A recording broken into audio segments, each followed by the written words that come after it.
नमस्कार। Stock market course for beginners के 5वें लेक्चर में आपका स्वागत है। पिछले लेक्चर में हमने देखा था कि जनरल कंसल्टेंसी अच्छा परफॉर्म कर रही थी और अपना एक्सपेंशन करने के लिए वो एक और फंडिंग उठाना चाहती थी। इस बार जनरल कंसल्टेंसी थोड़ी ज़्यादा फंडिंग उठाना चाहती थी, यानी 100 करोड़ के करीब। जैसे कि हमने देखा था कि जनरल कंसल्टेंसी ने अपनी पहली फंडिंग एंजल इन्वेस्टर से उठाई थी, तब उन्होंने 2 करोड़ की फंडिंग उठाई थी और अब कंपनी 100 करोड़ के करीब फंडिंग उठाना चाहती थी। पर जनरली एंजल इन्वेस्टर्स इतनी बड़ी फंडिंग प्रोवाइड नहीं करते हैं, इसलिए उन्होंने वीसी यानी वेंचर कैपिटल से फंडिंग उठाने का फैसला किया। तो फिर उन्होंने कुछ वेंचर कैपिटल्स को अप्रोच करना शुरू किया। कंपनी की अच्छी ग्रोथ के चलते उन्हें तुरंत वेंचर कैपिटल से फंडिंग मिल गई। तो इस तरह एबीसी पार्टनर्स इस वेंचर कैपिटल से उन्होंने 100 करोड़ की फंडिंग उठाई। इस फंडिंग राउंड के बाद कंपनी की ग्रोथ और तेजी से बढ़ने लगी। कंपनी अच्छा खासा रेवेन्यू और प्रॉफिट कमाने लगी। कंपनी के अच्छे बिजनेस के चलते जनरल कंसल्टेंसी का अच्छा नाम होने लगा और उन्हें अच्छे खासे कॉन्ट्रैक्ट्स भी मिलने लगे। कंपनी की इस ग्रोथ से विवेक और योगेश खुश थे, वो एंजल इन्वेस्टर भी खुश थे और वीसी एबीसी पार्टनर्स भी खुश था। अगले 2-3 सालों तक कंपनी की ऐसी ग्रोथ बरकरार रही।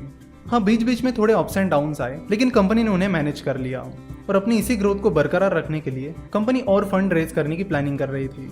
इस बार कंपनी 1000 करोड़ रुपए की फंडिंग उठाने की प्लानिंग कर रही थी।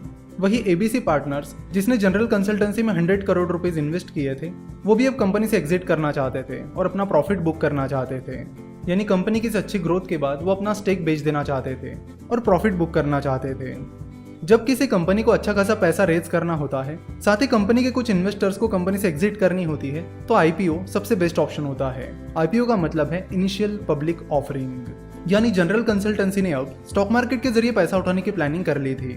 तो आईपीओ को डिटेल में समझने से पहले हम समझते हैं कि एंजल इन्वेस्टिंग, वेंचर कैपिटल और स्टॉक मार्केट के बीच क्या डिफरेंसेस होते हैं। जब कोई कंपनी स्टॉक मार्केट के जरिए पैसा उठा लेती है, उसके बाद कोई भी उन कंपनीज के शेयर्स बड़े आसानी से खरीद सकते हैं और बेच भी सकते हैं। वही अगर आप एंजल इन्वेस्टर हो और किसी स्टार्टअप में इन्वेस्ट करने की प्लानिंग कर रहे हो, तो किसी स्टार्टअप के शेयर्स खरीदना या उन शेयर्स को बेचना आसान नहीं होता है। एंजल इन्वेस्टिंग में या तो कंपनी को एंजल इन्वेस्टर्स को अप्रोच करना होता है या फिर एंजल इन्वेस्टर को कंपनी को अप्रोच करना होता है। और मान लो किसी एंजल इन्वेस्टर ने किसी स्टार्टअप में इन्वेस्टमेंट कर ली है, तो उन शेयर्स को बेचना आसान नहीं होता है। आपको किसी और इन्वेस्टर्स को ढूंढना होता है। अगर कोई इन्वेस्टर उस कंपनी में इन्वेस्ट करने के लिए इंटरेस्टेड है, तो आप उसे अपने शेयर्स बेच सकते हो, या फिर आपको उस स्टार्टअप के आईपीओ तक का इंतजार भी करना पड़ सकता है। जनरली एंजल इन्वेस्टर्स और वेंचर कैपिटल जब उस कंपनी का आईपीओ आता है जिसमें उन्होंने इन्वेस्ट किया है, तब उस कंपनी से एग्जिट लेना प्रेफर करते हैं। जैसे कि अभी कुछ टाइम पहले हमने देखा कि उबर का आईपीओ आया था, जिसमें उबर के कई सारे इन्वेस्टर्स ने कंपनी से एग्जिट ले ली थी। दूसरा डिफरेंस ये है कि एंजल इन्वेस्टर्स और वेंचर कैपिटल कंपनी में इन्वेस्ट तब करते हैं जब कंपनी अपने शुरुआती दौर में होती है, यानी जब कंपनी छोटी होती है।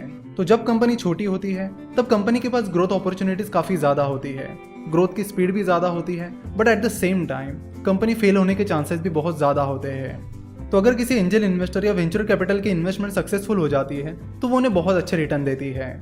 वही जब कंपनी स्टॉक मार्केट में आ जाती है, तब तक कंपनी एक बड़े लेवल पर पहुंच चुकी होती है, जहां से बहुत ही कम कंपनीज एक्सपोनेंशियल ग्रोथ दिखाती है। यानी वहां से कंपनी जनरली उतनी तेजी से नहीं बढ़ पाती जितनी शुरुआती दौर में बढ़ पाती है।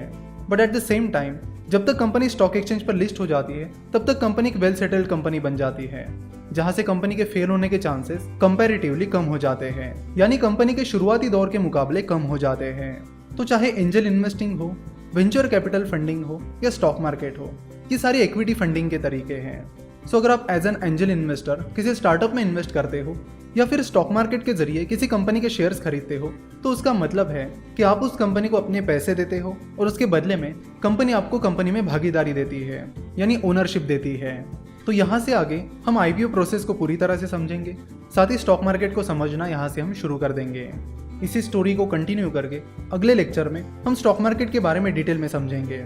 देखिए, चाहे एंजल इन्वेस्टिंग हो, वेंचर कैपिटल हो या स्टॉक मार्केट हो, ये कोई उतनी भी कॉम्प्लेक्स चीज नहीं है जितनी आप समझते हो।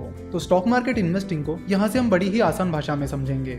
जैसे कि हमने देखा कि विवेक और योगेश की कंपनी जनरल कंसल्टेंसी ने आईपीओ के बारे में सोच लिया है, तो हम नेक्स्ट लेक्चर में देखेंगे कि आईपीओ होता क्या है, जनरल कंसल्टेंसी आईपीओ के लिए कैसे अप्लाई करेगी और कैसे वो स्टॉक मार्केट से पैसे उठाएगी।